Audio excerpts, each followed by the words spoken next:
Once we are clear about our educational intent, the paradigm in which we would like to work,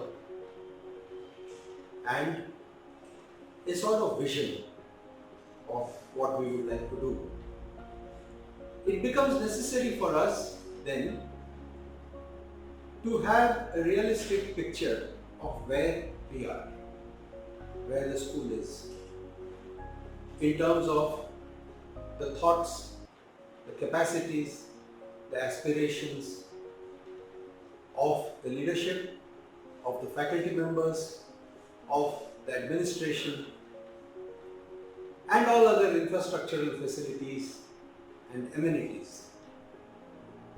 Once we take stock of the state of a school in terms of the parameters just listed and also many others, the state of a school is understood and an assessment is made of where we are, then it becomes possible to visualize or contemplate how one can make a roadmap to take us towards our intent, towards our educational goals.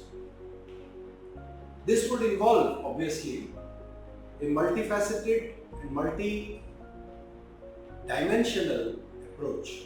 For example, the infrastructural and amenities that have to be improved is one aspect of it.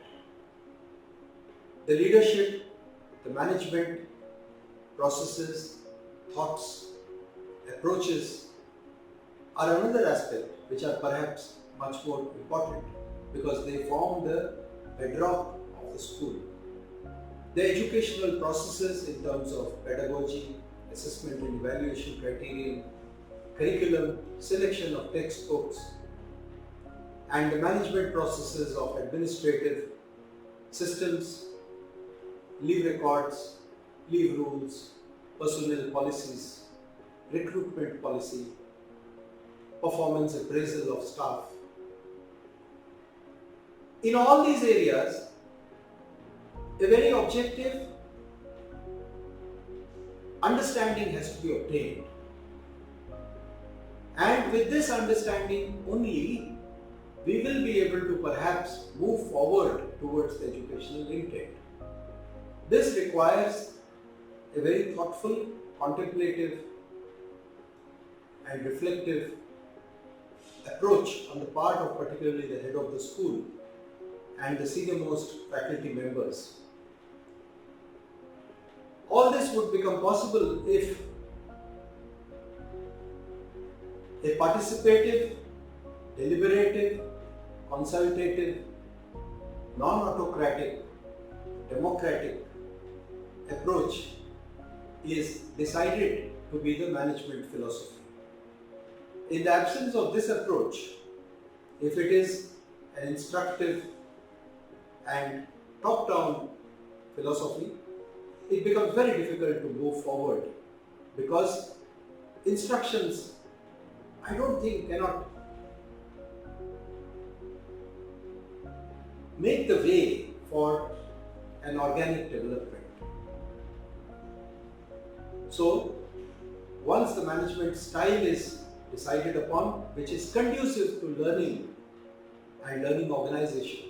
Learning is a very soft and mysterious and essentially an inexplicable process.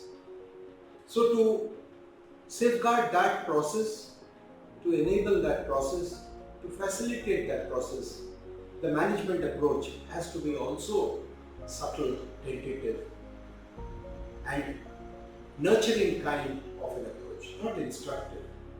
Otherwise, all these excellent properties or characteristics of a learning organization cannot be embarked upon.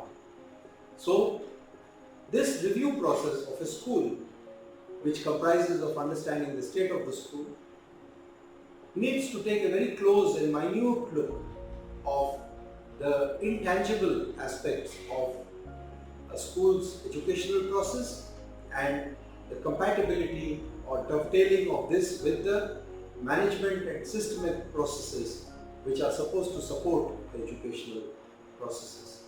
So the underlying approach is one of great intelligence, to use a very big word in a simple manner at this stage.